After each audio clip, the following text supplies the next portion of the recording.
ponemos este programa en las manos del Señor, que el Señor nos dé sabiduría, que el Señor nos ilumine y nos muestre a la luz de su palabra, pues lo que tenemos que responder a cada uno de ustedes, ¿sí? Así que vamos a orar y ponemos este tiempo en las manos de nuestro buen Dios. Oramos, hermanos. Querido Padre Celestial, gracias por este privilegio que nos das en esta tarde de poder estar junto a ti, junto a otros hermanos en diferentes partes del mundo, con hambre, con deseo genuino de aprender más y más de tu palabra. Señor, enséñanos, instrúyenos, danos sabiduría de lo alto y que este tiempo sea un tiempo para aprender, para crecer, madurar y también, Señor, para prepararnos para poder servirte mejor en tu reino.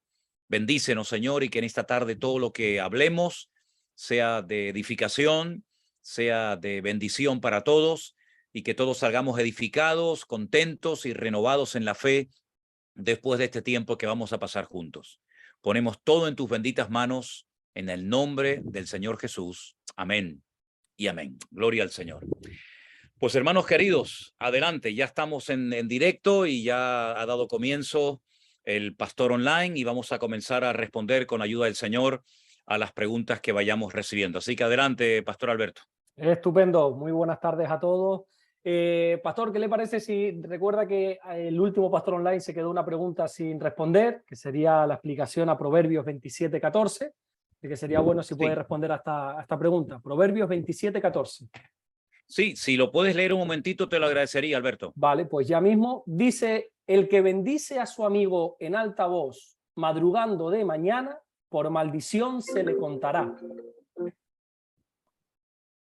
Bueno, la verdad es que parece algo contradictorio, ¿no? Que una persona por la mañana quiera bendecir a un hermano y resulta que esa supuesta bendición pues puede resultar en una especie de maldición, ¿no? En algo que molesta, que irrita. Tenemos que partir de la base, lo que dice la Biblia, que hay un tiempo en la vida para cada cosa. Hay personas que no se levantan con un buen humor. Hay personas que a lo mejor no han descansado bien. Hay personas que a lo mejor se levantan y no han tenido una buena noche.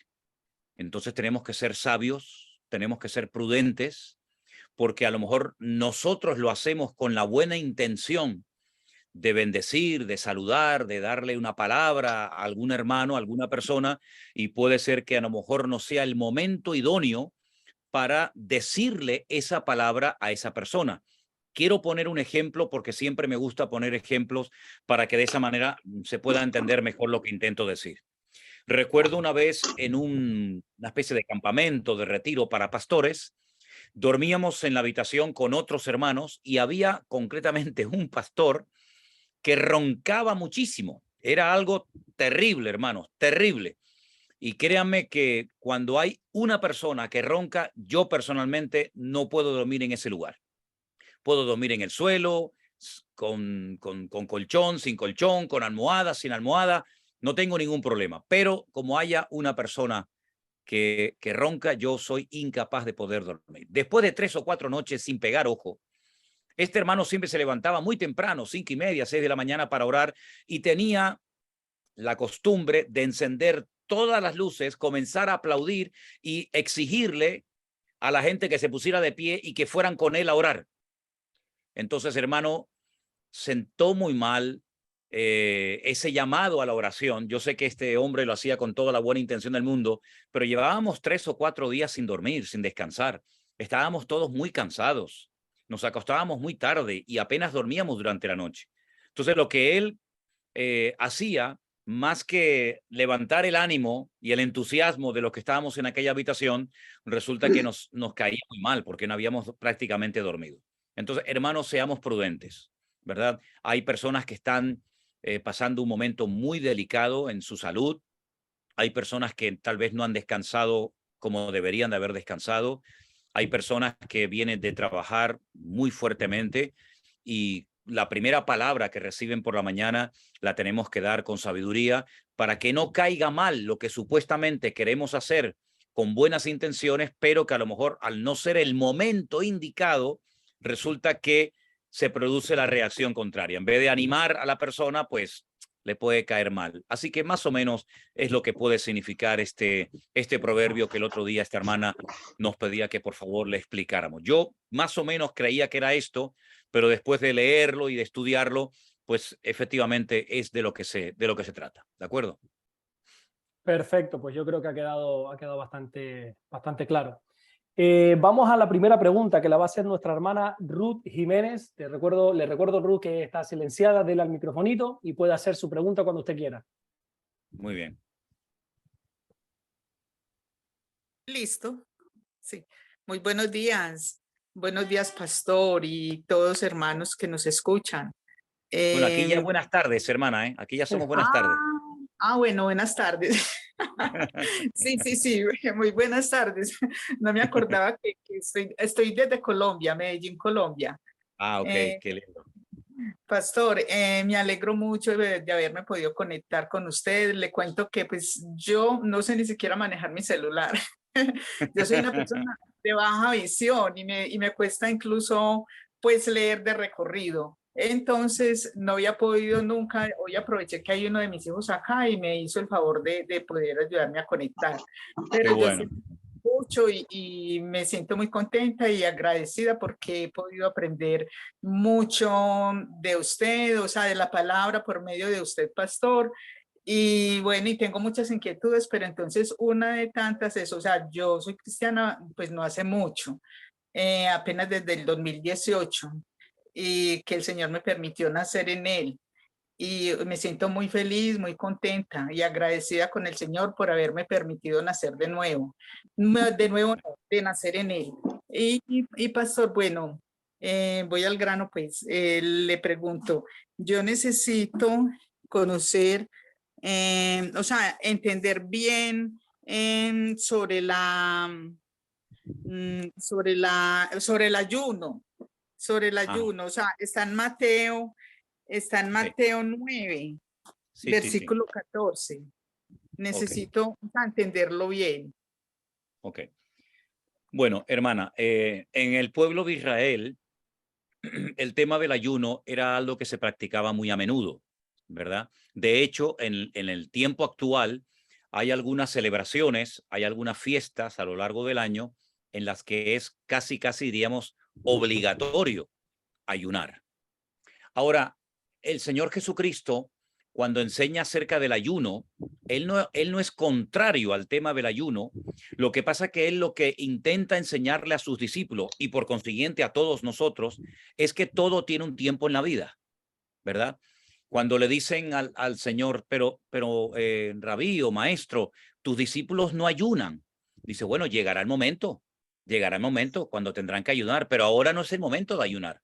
Ahora es el momento de estar conmigo, de estar en comunión conmigo, de aprender, de llenarse, de disfrutar de estas enseñanzas, de este privilegio de poder estar juntos, ¿verdad?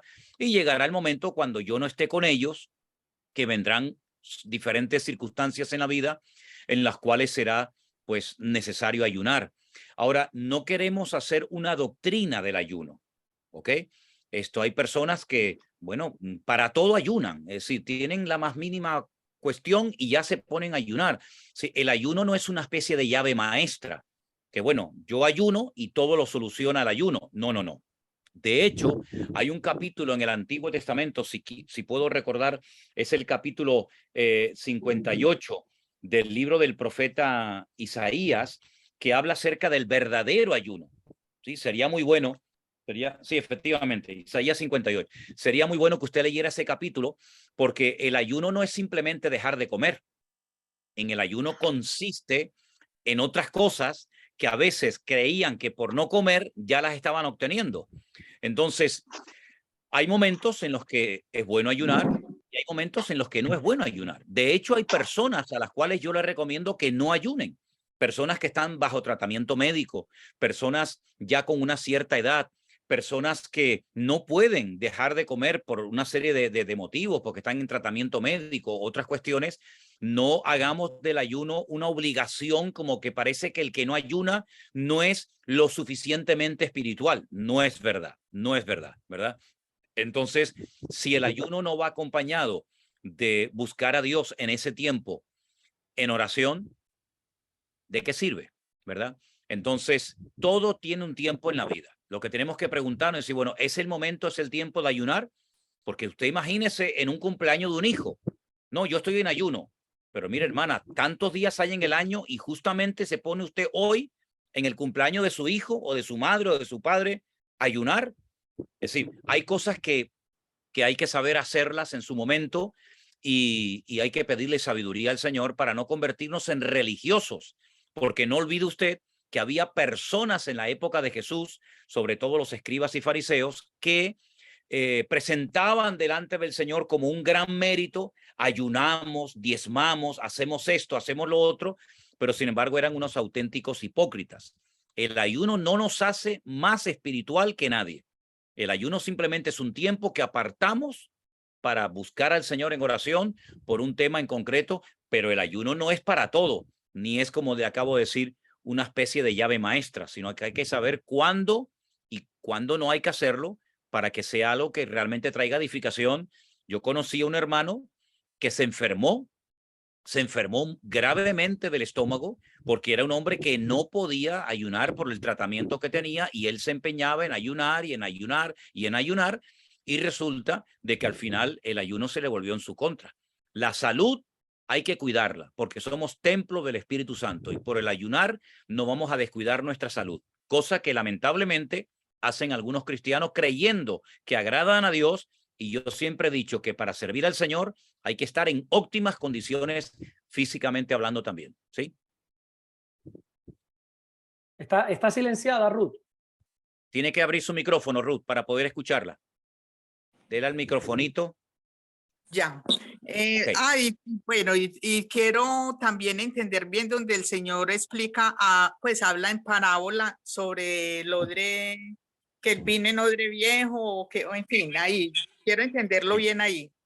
Bueno, de acuerdo. El Señor está hablando de que hay enseñanzas, ¿verdad? Enseñanzas que se compartían en el pueblo de Israel en el tiempo del Antiguo Testamento, y él venía a traer una serie de enseñanzas que para algunos eran nuevas, pero que tenían un fundamento totalmente basado en el Antiguo Testamento, ¿no? Entonces lo que está diciendo el Señor es que hay cosas que no se pueden mezclar. Esto es algo que los judíos tienen muy claro. Ellos saben que no hay que mezclar ciertas y determinadas cosas. Y, por ejemplo, imagínense mezclar un poco de horóscopos con un poco de lectura bíblica, mezclar un poco de superstición con un poco de Biblia. Es decir, hay cosas que no se pueden mezclar. Entonces el Señor lo que está diciendo ahí, el énfasis de la enseñanza, de la parábola, es que no hay que mezclar las cosas, sino que hay que saber lo que es ley, lo que es gracia o evangelio, para no hacer una especie, si me permiten la expresión, un potaje que al final no sabemos ni en lo que tenemos que creer.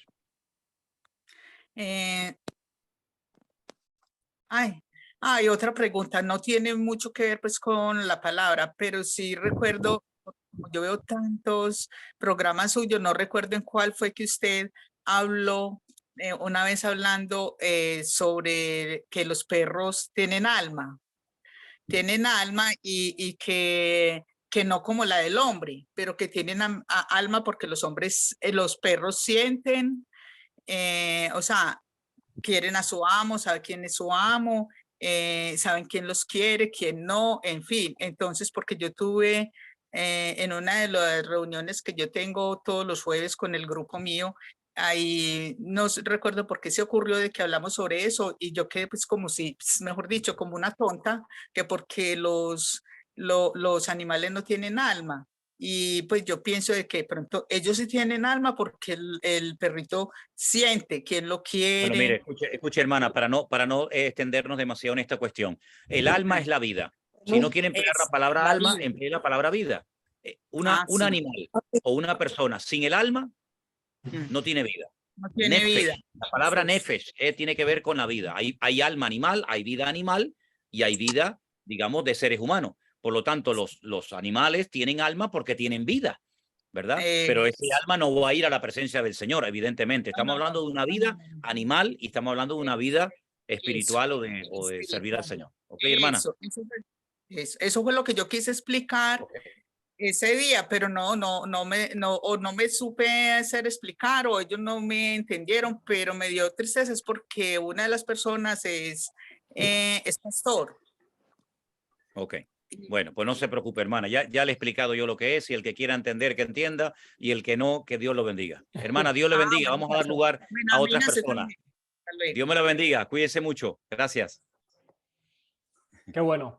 Bueno, vamos a Adelante, intentar, Alberto. en la medida de lo posible, por favor, vamos a intentar hacer la pregunta que han hecho por privado para darle lugar también a otros hermanos. Claudio, todo tuyo. Tienes la pregunta, eres la siguiente, entonces si puedes quitar el micrófono. Muy amable, pastor.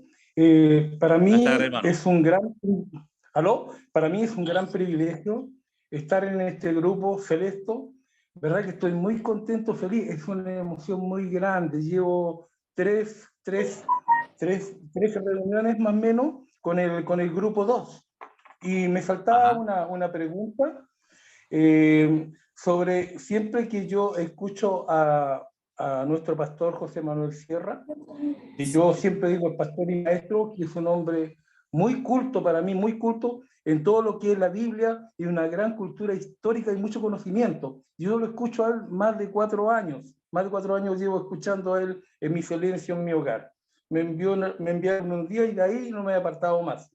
Pero Gloria. quiero hacerle una pregunta muy clara, mi querido pastor. Siempre me he dado cuenta que usted en todo, en los devocionales y en las prédicas, usted siempre usa la palabra Dios o Señor, y a mí me gusta mucho. Pero yo empecé a revisar el Nuevo Testamento, donde en ninguna parte de los discípulos ni los apóstoles del Señor dicen la palabra Jehová.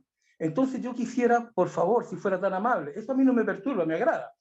Pero yo, Sí. en ese sentido de la palabra, he puesto mucha atención, y por eso que empecé a buscar en el Nuevo Testamento, sabiendo por qué no se agregan Pedro, ni Pablo, ni mismo Señor dijo Jehová. ¿No? Entonces, yo quisiera que usted nos pudiera explicar con sus conocimientos, por favor. Bueno, mire, hermano Claudio, le comento. A lo largo y ancho de la palabra del Señor, encontramos momentos puntuales, ¿verdad? En la vida cuando el Señor se encuentra con Abraham, con Moisés, con David y otros personajes bíblicos, en los que Él se da a conocer, ¿verdad?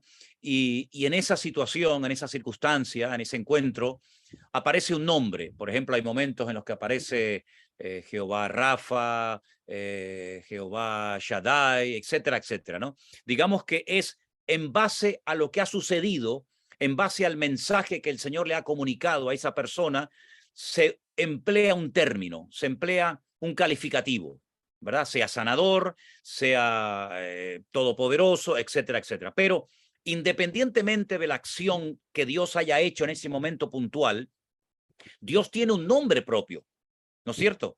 Sí, a mí usted me puede hablar a mí como pastor, me puede hablar como el marido de la hermana Elena, soy el papá de mis hijas, pero yo tengo un nombre propio, ¿no es cierto? Dios es exactamente igual, Dios tiene un nombre propio. El nombre propio de Dios está compuesto por 4 letras. Se conoce como el tetragramatón o el Shem HaMeforash en hebreo. Shem HaMeforash. Es un nombre que no tiene vocales. Es un nombre que tiene 4 letras y son las letras Yod, Hei, Vat, Hei. Repito, Yod, Hei, Vat, Hei. Son 4 letras, ¿verdad?, que se utilizan para el nombre propio de Dios. Ahora bien, como la Biblia en el Antiguo Testamento se escribió en hebreo y durante muchísimo tiempo se dejó de hablar esa lengua sagrada hasta que el Señor después volvió otra vez, digamos, a ponerla en el uso de la gente, hubieron unas personas que se llamaron los masoretas, que fueron personas que vocalizaron el texto bíblico. Ustedes pueden leer, por ejemplo, en Google, en cualquier página de Internet, la historia o el trabajo excelente que hicieron los masoretas.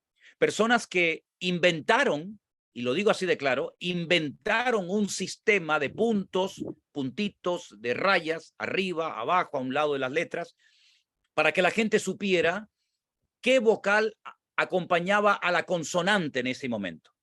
Por ejemplo, les voy a hacer una pregunta a usted, hermano Claudio, y todos piensen en la respuesta. Si yo le doy a usted una letra C y una letra S, con una C y con una S, ¿qué palabra podría usted pronunciar o podría usted hacer? Abra su micro, hermano Claudio, que no le oigo. Abra el micro. Sí, perdón, pero como sería como imposible pronunciarla, se podría pronunciar, pero no Sí, sabría el no, pero significado. me refiero si usted pudiera ponerle a la C y a la S unas vocales, por ejemplo, ¿qué vocales le podría poner para formar una palabra? Por ejemplo, Por mi ejemplo, la nombre, palabra Claudio, por casa. ejemplo. Le pones no, con Casa una C, simplemente con una C y una S, usted puede poner la palabra casa, o caso, o claro. la palabra cosa, o la palabra Sí, sí, casi. Es decir, correcto. con simplemente una C y una S, añadiéndole diferentes vocales, usted puede hacer diferentes términos, diferentes palabras. Ok, pero claro, ¿cómo saber si la palabra es cosa, casi o casa? Eso fue lo que hicieron los masoretas. Le pusieron las vocales correctas a las palabras, que eran consonantes, para que la gente expresara o leyera adecuadamente el texto bíblico, ¿no es cierto? Ahora, ¿qué ocurrió? Cuando llegaron al nombre de Dios, a la letra Yod, Hei, Bat, Hei, ¿qué letras le pusieron? Bueno, a propósito, con toda intención, pusieron mal las vocales para que nadie pudiera pronunciar adecuadamente el nombre propio de Dios. Entonces hay textos, hay manuscritos donde se lee la Yod con la E, Ye, la Hei con la O, Jehová, Jehová en español, ¿no es cierto? Sí. Pero no es correcto. ¿Por qué? Porque fueron unas letras que se añadieron para que la gente pronunciara incorrectamente el nombre propio de Dios. Pero entonces los judíos, por ejemplo, los jasídicos, los religiosos, los ortodoxos, que ellos sí saben cómo se pronuncia correctamente el nombre, ¿cómo lo pronuncian entonces? ¿Cómo hacen ellos? Bueno, ellos se inventaron la expresión Hashem. Hashem, es decir, el nombre. Hashem significa literalmente al castellano el nombre. Ellos no leen, no pronuncian el nombre de Dios porque ellos llevan al extremo ese mandamiento que dice no tomarás el nombre de Dios en vano. Entonces, en un extremo, ellos pronuncian el nombre. Entonces, hay Biblias, por ejemplo, las Reinas Valera, que son las que suelen utilizar en las iglesias evangélicas, lo pusieron como Jehová. Los católicos, las versiones Nácar Colunga lo ponen como Yahvé, ¿no es cierto? En otras versiones de la Biblia, por ejemplo, la versión de las Américas pone el Señor. Entonces, Jehová es un nombre inventado. No es un nombre que existe. Jehová no es el nombre verdadero de Dios, pero se pone en la Biblia Jehová para que cuando llegue ese momento de leer el nombre de Dios se pueda pronunciar de alguna manera, ¿no es cierto? Entonces, hermano, esto es a grandes rasgos lo que le puedo decir acerca del nombre propio de Dios. Ahora bien, en el nombre de Dios, en las 4 letras Yod, Hei, Bat, Hei, incluye la existencia. Es decir, el verbo ser en presente no existe en hebreo. Se puede hablar de yo seré, se puede hablar yo fui, pero no se puede hablar de yo soy utilizando el verbo liyot, que es el verbo en presente, porque no existe el verbo ser en primera persona. Porque el presente de Dios no es cambiante, es permanente. Si yo digo yo soy el pastor José Manuel, automáticamente esa frase ya forma parte del pasado. Entonces, Dios es un presente continuo, en él no hay sombra ni cambio de variación. Por consiguiente, en ese nombre se incluye toda la existencia, ¿verdad? Y es un concepto, yo sé que un tanto complicado a veces de entender en nuestro idioma, en castellano, porque en español sí podemos hablar yo soy Manolo, o yo soy José, o yo soy Antonio.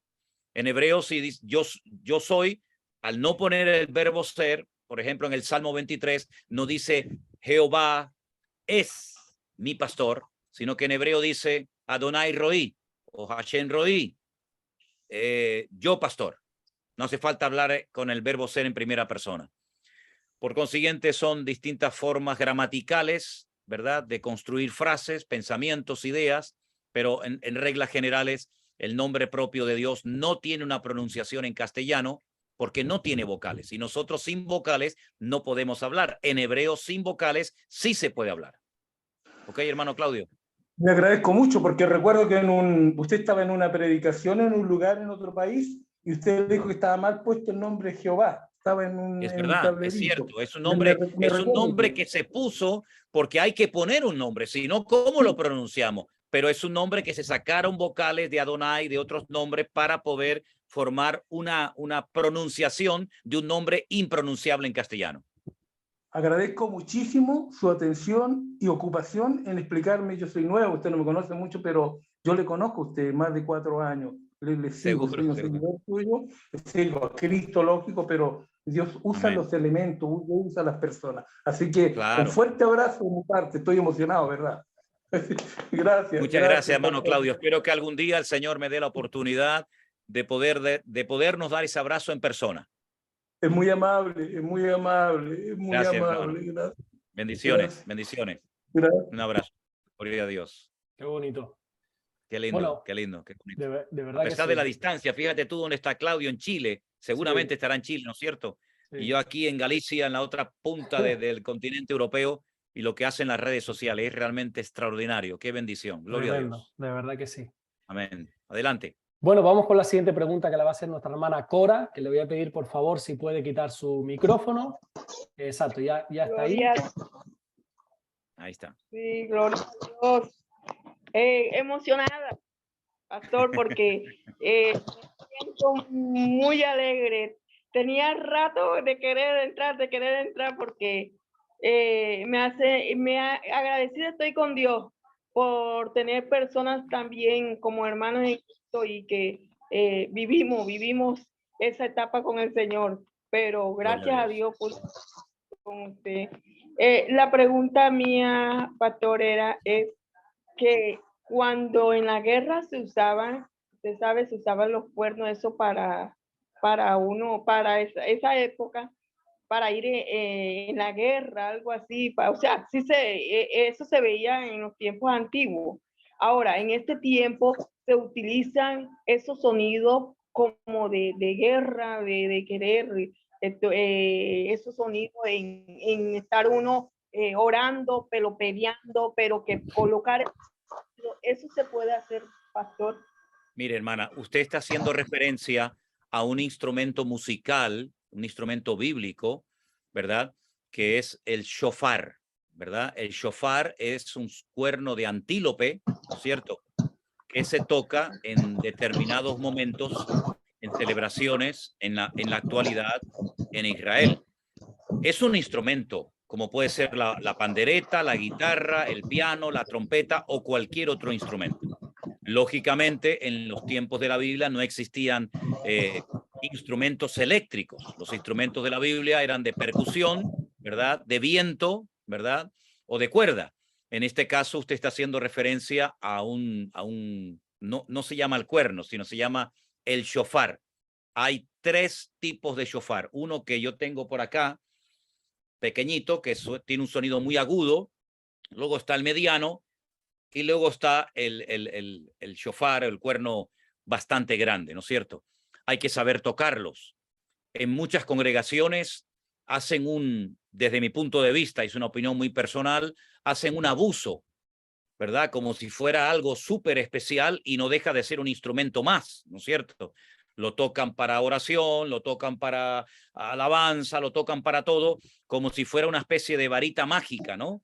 Y a mí esas cosas, sinceramente no me gustan porque toquemos o no toquemos el shofar, la presencia del Señor siempre va a estar donde hay 2 o 3 hijos suyos reunidos en su bendito y poderoso nombre, ¿no es cierto? Ahora, ¿que se puede tocar ese instrumento en un culto? Sí, hermana, ¿cómo no?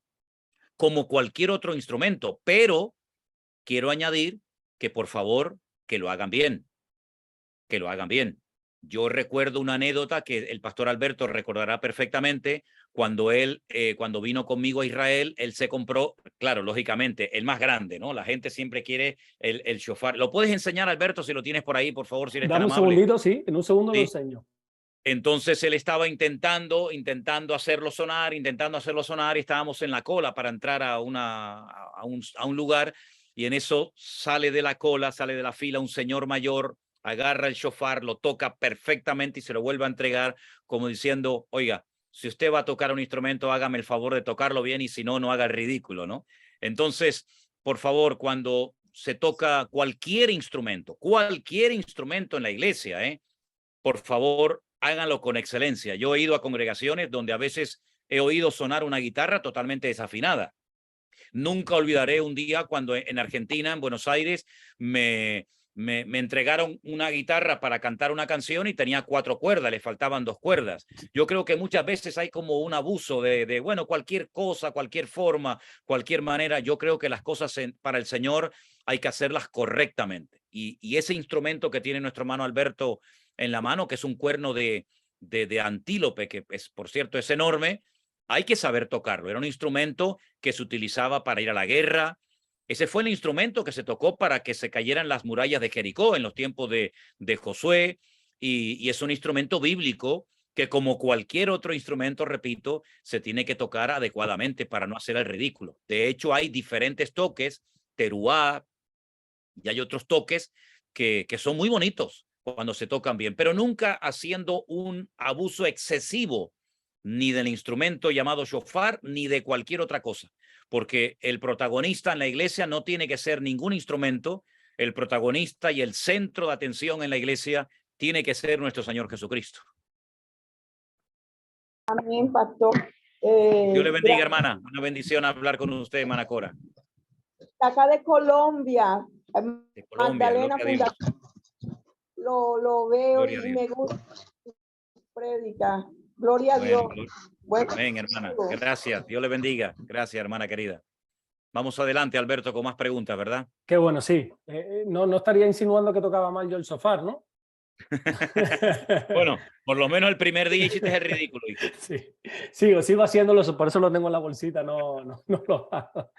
Bueno, vamos con nuestra hermana Esther, así que le voy a pedir a Esther, por favor, Sara Esther, si puede quitar el micrófono. No, está silenciada, no se le escucha, ¿eh? Tiene que abrir su micrófono, hermana Sara. Ahí, a ver, hable. Dele otra vez. Ahora. A ver. No se le escucha. Lo que pasa es que quita el micrófono, pero no está conectado. Entonces no sé si a lo mejor no está bien conectado su micrófono, porque sale la señal como que usted lo ha quitado, pero no la oímos. Entonces intente. Yo tengo la pregunta escrita, si quiere se la leo yo. Vete haciéndola, Alberto, mientras la hermana a lo mejor conecta el cable, que a lo mejor se ha desconectado o cualquier cosa, ¿no? Sí. A ver. Bueno, que aquí pone mi pregunta respecto al nombre de Jesucristo. Hace esta pregunta. Y que, ¿qué debemos decir cuando nos dicen que ya fueron testificados y no necesitan seguir a Dios porque ya tienen la vida eterna? Esas 2 preguntas nos hace la hermana. Perdón, ¿me puedes volver a repetir la pregunta, Alberto? Dice, bendiciones, mi pregunta es respecto al nombre de Jesucristo. La deja así un poco en abierto, no sé bien a qué se refiere. Y dice, y otra, ¿qué debemos decir cuando nos dicen que ya fueron testificados y no necesitan seguir a Dios porque ya tienen la vida eterna? Bueno, primeramente respondiendo a la primera pregunta acerca del nombre de Jesucristo, lógicamente el nombre de Jesucristo se ha traducido de los textos griegos, y Jesús no era de origen griego. Jesús era de origen judío, concretamente de la tribu de Judá, como bien saben ustedes. Entonces, el verdadero nombre de nuestro Señor Jesucristo era Yeshua. Yeshua, simplemente eso, Yeshua. Jesús o Yeshua es exactamente lo mismo. Ahora, ¿de dónde viene lo de Cristo? La palabra Cristo, ungido. La palabra Mashiach no es un nombre, es un título. Cuando una persona era ungida para ser rey, por ejemplo, cuando ustedes leen en el Antiguo Testamento, dice David, como no toquen al ungido, no toquen al ungido de Jehová. Habéis leído ese texto seguramente, ¿verdad, hermanos? Pues esa palabra, no toquen al ungido, no toquen al Mashiach, no toquen al Mesías, porque ungido es la palabra Mesías o la palabra Cristo. Es lo mismo en 3 idiomas diferentes, ¿verdad? Es como Calvario, es como Moriah, Calvario, Monte de la Calavera, son diferentes palabras, pero significan lo mismo. Entonces, el verdadero nombre de nuestro Señor Jesucristo era Yeshua, pero como era ungido, se le llama Yeshua HaMashiach. Yeshua HaMashiach. Eso es en hebreo. En español decimos exactamente lo mismo. Dice, no, hay que decir, bien, si decimos el Señor Jesús ha sido testificadas y que no necesitan volver a oír la palabra, bueno, en cierto sentido tienen razón. Es decir, nosotros cuando salimos a evangelizar a una persona, salimos a evangelizar a gente nueva, no a gente ya convertida, no a gente cristiana. Ahora, no significa que una persona que sea convertida, que haya nacido de nuevo, no necesita perseverar y seguir al Señor. Por supuesto que necesita perseverar. Sé fiel hasta la muerte, dice la palabra del Señor, y entonces yo te daré la corona de la vida, ¿verdad? Por lo tanto, no significa que porque una persona haya sido testificada o alcanzada para el Señor Jesucristo, no necesita ser ministrada, instruida, enseñada en la palabra. No sé si esa es la pregunta de la hermana o a lo mejor tiene algún otro matiz que quiera preguntarme. No sé si ya pudiste arreglar el problema, hermana Sara. ¿Se te puede oír? A ver, intentemos otra vez. A veces la tecnología No, pues no nos se le- falla, no ¿no? se le Pero bueno, escucha. ¿Puede hablar, Sara? A ver si se le escucha. intente hablar, hermana Sara, a ver. ¿Tiene conectado el cable a la computadora? ¿Lo tiene conectado? Que yo creo que tampoco nos está escuchando. Probablemente a lo mejor ni nos está oyendo. Ok. Bueno, Ahí, habla ahora, Sara. Ahora sí. ahora sí le oímos, hermana. Sí, ay, pastor, muchas gracias.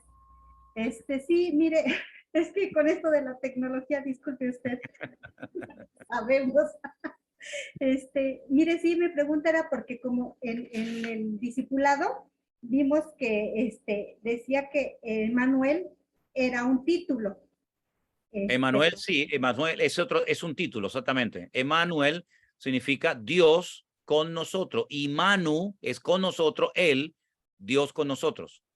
Sí, y ahí me saltó la duda y dije, ¿cómo es posible que sea un título? Y no, bueno, al menos yo lo tenía por el nombre de Jesucristo. Y dije, No, bueno, es que mire, hermana, entonces, es que, por ejemplo, una persona, todas las personas, como le hablábamos antes al hermano Claudio, hay personas, bueno, perdón, todas las personas tenemos un nombre, pero no significa de que no podamos tener un título. Por ejemplo, yo tengo un título. ¿Y cuál es? Pastor. Pero yo no me llamo pastor. Yo me llamo José Manuel, ¿verdad? Pero tengo el título de pastor. Hay personas que dicen, no, es que es el presidente del país, pero él no se llama presidente. Él no se llama primer ministro. Él se llama Antonio, Juan, Pérez o lo que sea, ¿verdad? Es decir, una cosa son los títulos que nos hablan acerca de las características de la persona, lo que hace, y otra cosa es el nombre propio. Entonces, Emmanuel es un título. ¿Por qué se le dice Emmanuel? Porque Emmanuel significa Dios con nosotros. Y Jesús era Dios con nosotros. Pero ¿y cómo se llama? ¿Cómo se llama Emmanuel?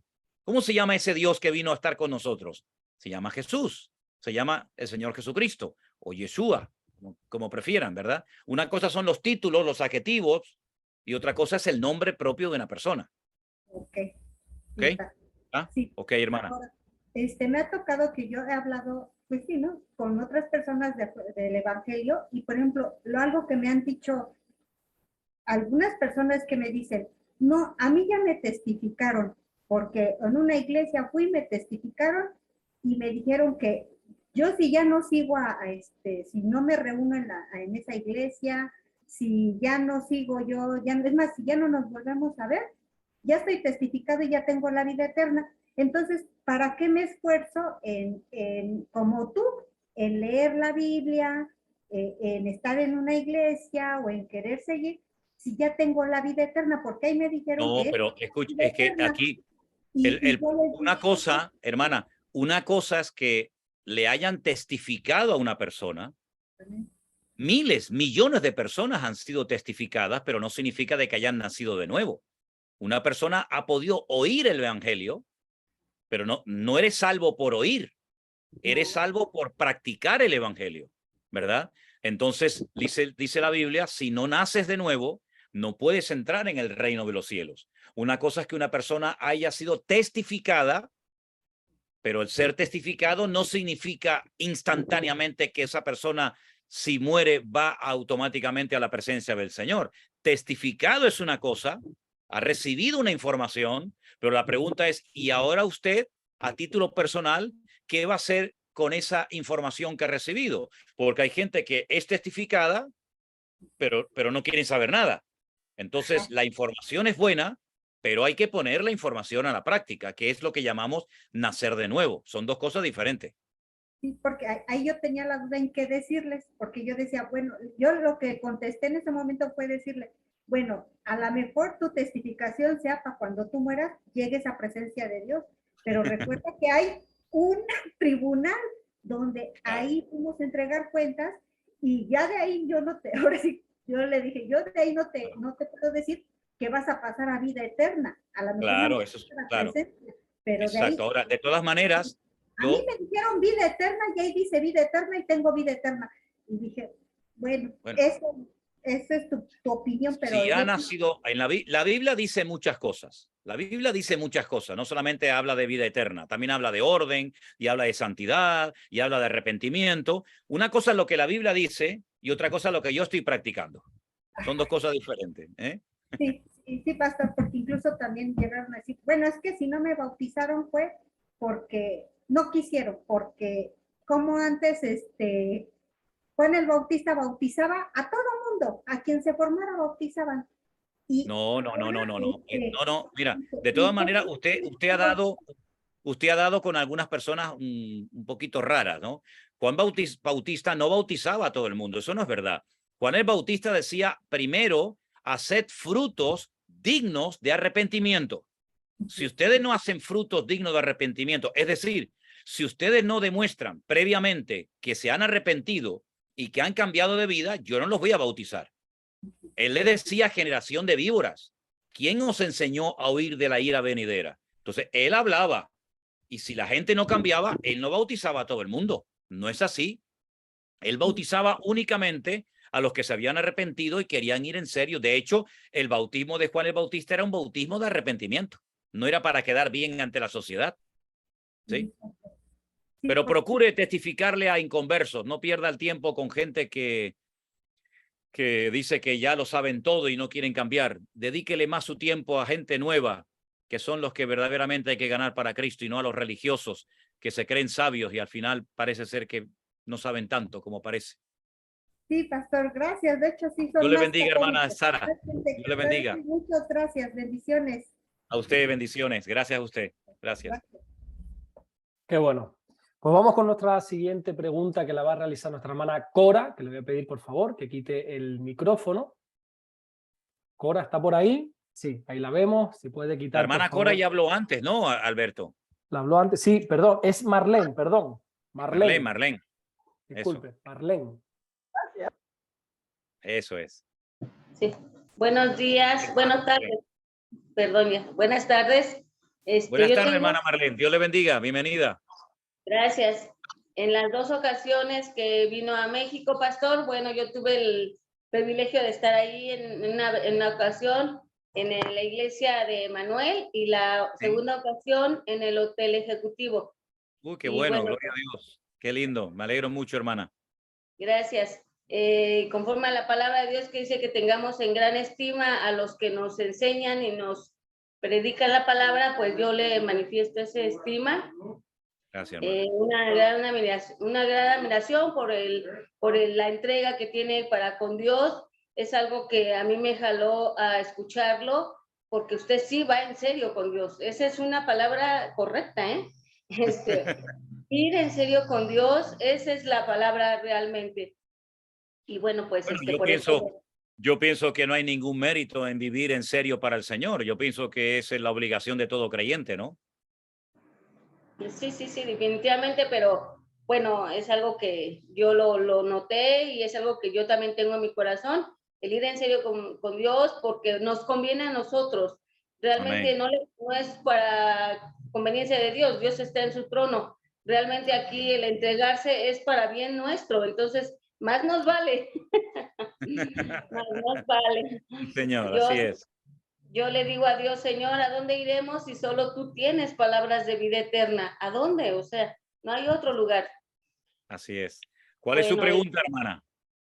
Sí, ok, ya voy con la pregunta. En una ocasión, en uno de los devocionales dijo usted una frase que me llamó la atención porque es una frase que también yo ya traía en la cabeza.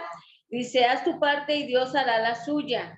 Esto lo dijo en una ocasión, creo que fue en el devocional de hace 8 días, el lunes, o hace 15, no estoy así como muy, no me acuerdo bien, pero sí se ha de acordar de esta frase que usted mencionó.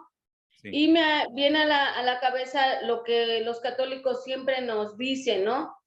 Porque es una cosa, bueno, bien pegada de parte de ellos, que nos dicen que Dios dice, ayúdate que yo te ayudaré. Eso en forma de ataque, como diciéndonos que somos como muy fanáticos, como que somos muy, que le dejamos todo a Dios. Eso es lo que nos dan a entender. Y yo digo, quiero que sí me aclare esta parte porque pues es algo que sí me ha confundido a mí. En lo personal sí me ha confundido porque en el versículo de Salmos que dice, encomienda al Señor tu camino, confía en Él y Él hará. Yo entiendo que yo le tengo que dejar mis cargas o algún tema en especial y que Él hará. Él obviamente me va a mostrar el camino, las palabras o la sabiduría para tomar una decisión, pero en realidad yo le estoy dejando ahí totalmente a la sabiduría de Dios, creyendo que Dios es sabio, que yo mi sabiduría comparada con la de Dios, pues es nada. O sea, bueno, somos totalmente... Intentaré lo más sencilla posible responder a esto. Mire, en la Biblia encontramos a Dios haciendo maravillas y milagros constantemente, ¿verdad? No solamente cuando vino el Señor Jesucristo a este mundo y caminó por las calles de Israel, sino también en el Antiguo Testamento vemos a Dios haciendo auténticas maravillas.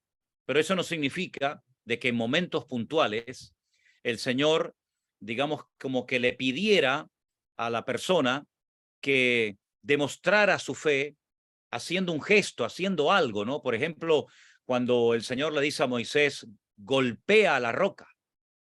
Es un acto de fe, ¿sí?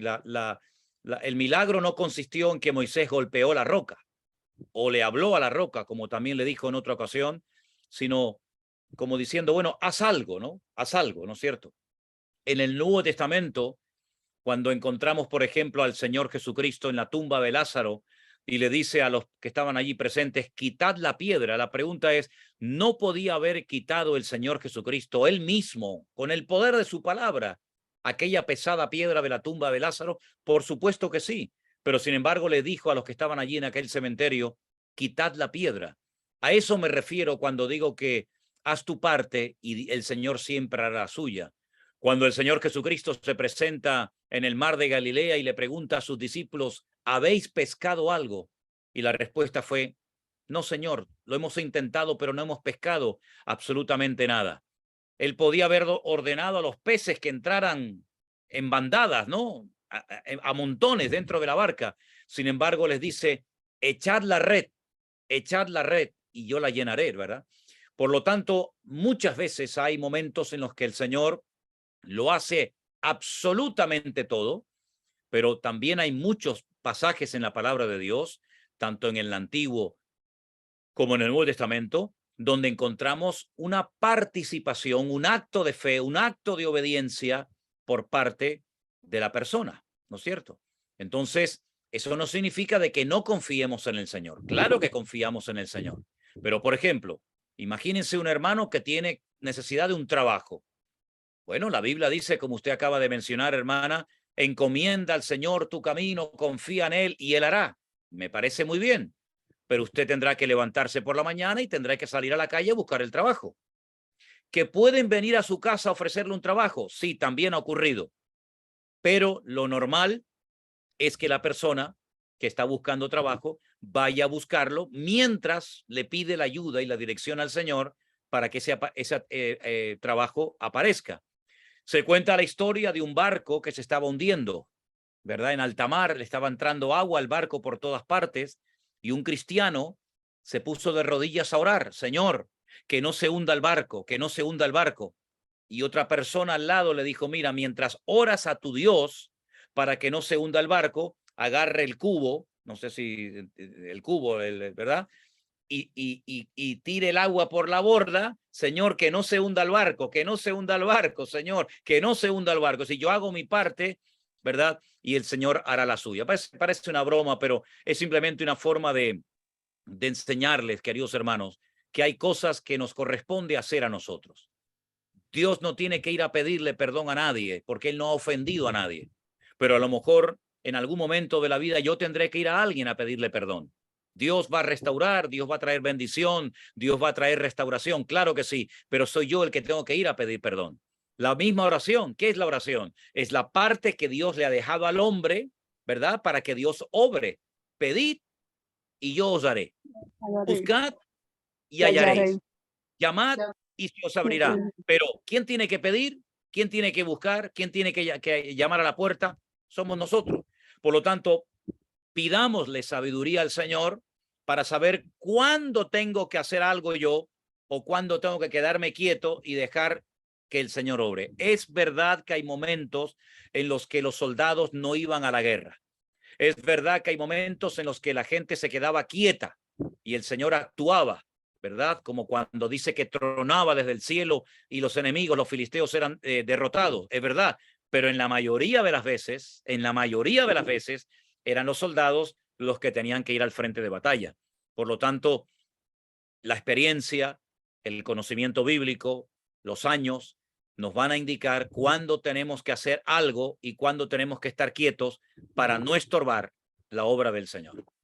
Cada momento y cada circunstancia en la vida es diferente y el Señor nos dará la sabiduría para decir: ahora, hermanita, no haga nada, deje que el Señor haga la obra. O ahora sí tiene que ir usted y hacer esto o aquello, ¿verdad? Depende. Miren, un último ejemplo. Lo hablaba estos días con un pastor aquí en Galicia. La iglesia estaba orando de noche, de madrugada, para que el apóstol Pedro, el Señor lo sacara de la cárcel. ¿Se acuerdan la historia en el libro de los Hechos, verdad? Dice que la iglesia oraba de noche para que el Señor sacara a su siervo de la cárcel. Cuando salió de la cárcel, tocó la puerta. ¿Y quién tenía que abrir la puerta de la iglesia? Los hermanos.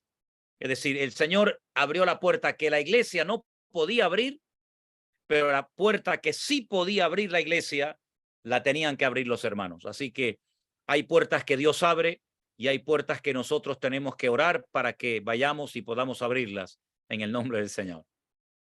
Dios le bendiga, hermana. Bendiciones. Saludo. Amén. Alberto, nos quedan unos minutitos. Yo sé Perfecto. que hay hermanos, pero no se preocupen, que si el Señor nos da fuerza y salud, estaremos aquí hasta que Dios quiera dando respuestas a las preguntas. Vamos a ver. Otra pregunta por lo menos, ¿sí? Sí, un par de preguntas, vamos. Vale, perfecto. Oye, está bueno ese ejemplo de la puerta de la cárcel y después vemos a los discípulos abriendo. Y Alberto, y con todo respeto, les digo algo a todos, hermano. Tardó más la iglesia en abrirle la puerta a Pedro que el Señor en sacarlo. Porque la cuestión está que cuando el apóstol Pedro llega a la puerta de la casa y toca, la muchacha que oye la voz de Pedro entra dentro al culto y le dice: hermano, Pedro está en la puerta. ¿Y saben lo que le dijeron? Dice: estás loca. ¿Cómo que estás loca? Ese es el ángel de Pedro. Fíjate que espirituales. Creían que podía venir un ángel al culto, pero no creían que Pedro podía aparecer en la reunión. Sí. Qué raros somos a veces los cristianos. Oramos por un milagro y cuando lo vemos, no lo creemos. Así mismo es. Hay un dicho que aquí no sé si viene al caso, yo creo que sí, dice: a Dios rogando y con el mazo dando. Es verdad, oramos, pero oye, nosotros tenemos que hacer algo, ¿eh? Bueno, vamos a darle paso a un hermano que me llama la atención porque, si no me equivoco, está ingresado en el hospital y está desde la sala de un hospital, que es nuestro hermano Jimmy. No me digas. Favor. Creo que sí, por el fondo que tiene, creo que verle una pulsera del hospital, así que si nuestro hermano, por favor, pudiera quitar el micrófono y realizar la pregunta. Jimmy, tiene usted la palabra. Buenas tardes, queridos hermanos. Buenas tardes, querido hermano Jimmy. Dios le bendiga. Amén, pastor José Manuel Sierra. Damos gracias a Dios por su vida, por la bendición que es para cada uno de nosotros poder escuchar diariamente sin fallar la hermosa palabra de Dios, a pesar de que estamos distantes. Yo estoy en este momento en Colombia, en Barranquilla, y así como decía mi hermano, sí, me encuentro en la clínica hospitalizado desde el mes de febrero con un diagnóstico de leucemia linfoblástica aguda. Hemos venido orando a nuestro Dios. Dios ha sido bueno en gran manera, por lo cual, pastor, me permito, si usted así lo permite, pedirle de sus preciadas oraciones, porque Amén. Dios Claro se que siga sí, hermano. glorificando en gran manera en mi vida, porque Dios siga teniendo de mi misericordia, de mis hijos. Tengo 2 hijos, mi amada esposa que me ha estado acompañando durante todo este proceso, pero lo más importante, he visto las manos de nuestro buen Dios obrando para bien en mi vida. Estoy pendiente. ¿Cómo se encuentra en este momento, hermano Jimmy? Perdón, pastor. ¿Cómo se encuentra en este momento, hermano? Bueno, gracias a Dios estamos bien, pastor.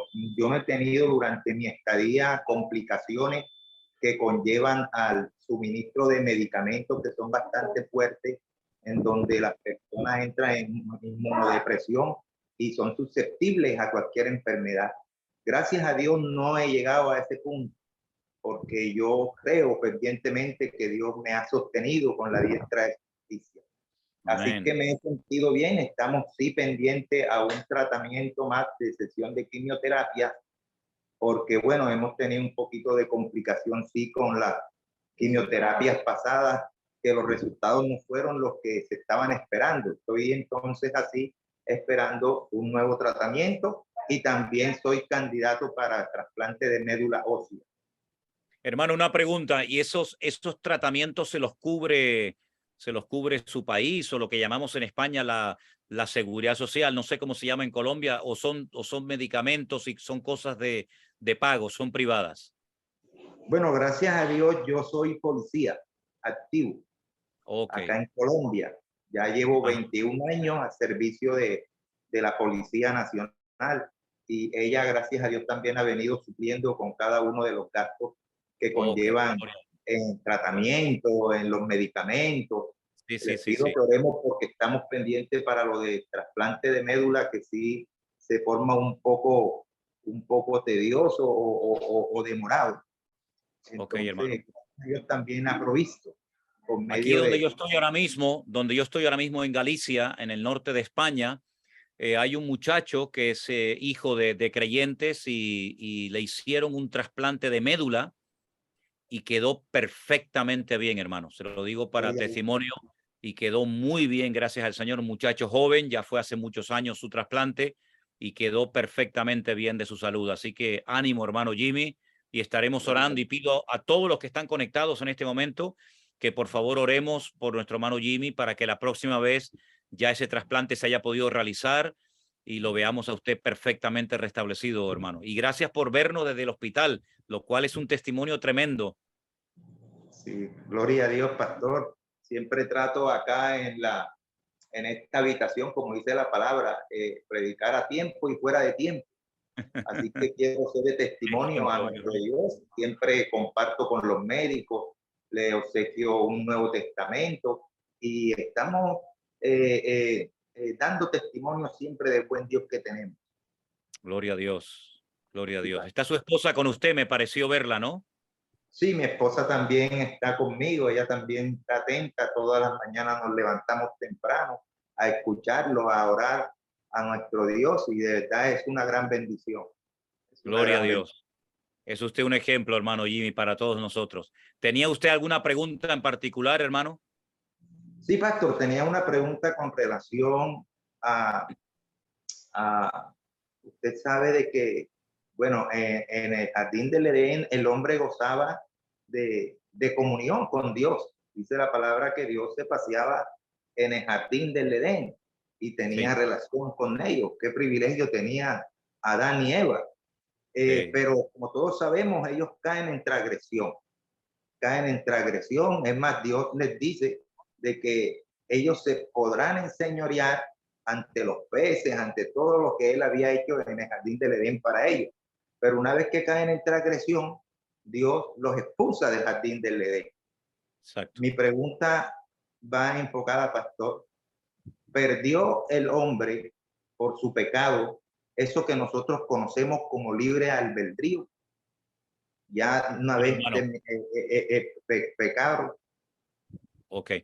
Es muy interesante su pregunta, porque cuando el hombre desobedece al Señor y sale, digamos, de su paraguas, de su cobertura, de su gobierno, perdió muchas cosas. Perdió muchas facultades físicas, perdió muchas facultades espirituales, perdió el dominio y el control sobre la naturaleza que el Señor había puesto bajo su responsabilidad, perdió el dominio, ¿verdad?, sobre la tierra, los animales, incluso hasta sobre sí mismo, porque se convirtió en su peor enemigo, ¿verdad? Y en vez de él estar por encima como cabeza, pasó a ser una víctima, pues, del orgullo, de la soberbia, de la muerte, etcétera, etcétera. Ahora bien, el libre albedrío, es decir, la capacidad con la que Dios creó al hombre de poder adorar a Dios o de poder rebelarse contra Dios, el libre albedrío es sinónimo de libertad, de la capacidad que Dios le dio al ser humano para tomar decisiones correctas o incorrectas. En algunas ocasiones, el hombre no lo perdió. ¿Qué es lo que pasa? El hombre mantuvo ese libre albedrío, pero hay un factor añadido, y es que su naturaleza ya no es la misma. Ahora ya se ha convertido en un ser mortal, en un ser limitado, finito. Se ha convertido en un ser que ya no dispone, ya no tiene la misma comunicación con su creador que tenía antaño, pero eso no significa de que se ha convertido en una víctima del pecado o de Satanás. Prueba de ello que el Señor establece un nuevo sistema de comunión con el hombre, y el hombre, si quiere, puede mantener ahora ese nuevo sistema de comunión con el Señor. Entonces, cuando ellos tienen hijos, vemos en uno de ellos, en Abel, que a pesar de que ya no nació ni se crió en el jardín del Edén, ni siquiera lo conoció, él logró canalizar ese libre albedrío hacia la voluntad de Dios expresada por medio de sacrificios. Por el contrario, su hermano, que también tenía libre albedrío, lamentablemente utilizó su naturaleza caída para llevarlo a acercarse a Dios, pero no según lo establecido por la Biblia, por el Señor, sino por su propia naturaleza, por su propio concepto personal. Por lo tanto, el libre albedrío el hombre no lo perdió. El hombre no es un robot, ni de Dios, ni del diablo. El hombre dispone de libre albedrío. Lo que pasa es que según a dónde se incline el hombre, hacia el pecado o hacia el corazón de su Dios, ese libre albedrío lo llevará por el buen camino o lo llevará a la perversión y a la destrucción, como lamentablemente vemos hoy en día, que la gente es libre, pero no para agradar a Dios, sino para el libertinaje. Entonces, la palabra de Dios nos enseña que el libre albedrío es el control que el hombre puede tener sobre sus propias decisiones, pero claro, esas decisiones tienen que estar tomadas a la luz de la palabra de Dios, porque de lo contrario, el hombre va a ser arrastrado por la concupiscencia, por la naturaleza caída, y entonces se puede terminar convirtiendo en peor que una bestia, como vemos personas que se comportan peor que animales. Pero no todo inconverso, digamos, que está dominado por el enemigo, sino que tienen en un momento determinado raciocinio y la capacidad de decir, no, esto no está bien. Tiene la capacidad, claro, todo eso se puede anular. El hombre puede perder sensibilidad, lógicamente, puede hasta cauterizar su misma conciencia, pero el libre albedrío, gracias a Dios, que no se perdió 100% con la caída del hombre, sino que lo mantiene el hombre, y ese libre albedrío es lo que nos ha ayudado a nosotros a aceptar el evangelio y no ser víctimas del enemigo. Ok. Pastor, disculpe, en Génesis capítulo 1, versículo 27, Dios nos hace a su imagen y semejanza, como dice allí la palabra. Pero nosotros vemos en Génesis capítulo 5, versículo 3, cuando Adán tiene, Adán tiene a otro hijo, nos dice la palabra que él es engendrado a imagen y semejanza de Adán. Claro. Cuando el hombre, no sé, pastor, si de pronto el hombre ya no, a causa del pecado, no es imagen y semejanza de Dios, Ok, mira, las palabras que aparecen ahí para imagen y para semejanza son muy interesantes, ¿verdad? Y por supuesto no nos habla de parecido físico, ¿verdad? Nosotros físicamente, ni siquiera Adán físicamente se parecía a Dios, porque Dios no tiene aspecto físico, sino se refería a su naturaleza, a su carácter, al amor, a la bondad, a la capacidad de poder hacer bien a la creación, ¿no? Ahora bien, cuando el hombre peca, esa imagen de Dios queda distorsionada. Es como si tú te miras en un charco de agua cristalina y casi puedes ver tu rostro, pero el pecado lo que hizo es que tiró una piedra a ese charco de agua y la imagen quedó distorsionada. Entonces, así como Adán antes de la caída se parecía en cuanto a carácter a su creador, ahora su hijo, la imagen, lo que proyecta a sus hijos es la naturaleza pecada de sus padres. Y ahí vemos cómo los hijos se parecen espiritualmente a sus progenitores. Por consiguiente, esa imagen quedó distorsionada. Prueba de ello es que nosotros hoy en día no tenemos nada de parecido con el parecido que Adán tenía con su creador en el principio de los tiempos. Pero ¿cuándo se recupera esa imagen caída o distorsionada? A través de Cristo.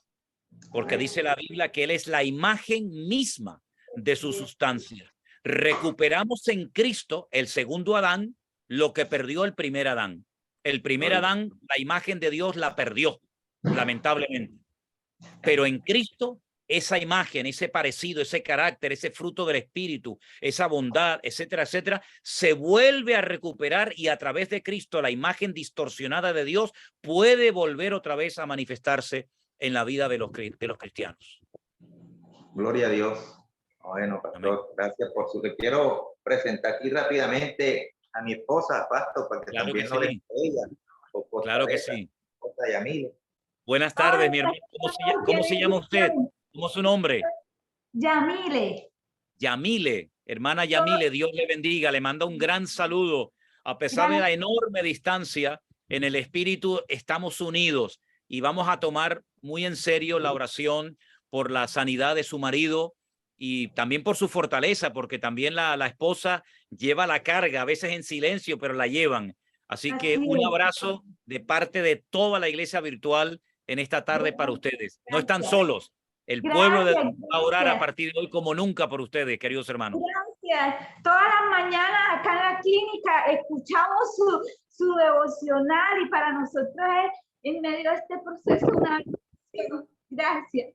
Pero hermana, ustedes si escuchan por la mañana el devocional, ¿qué hora es para ustedes en Colombia?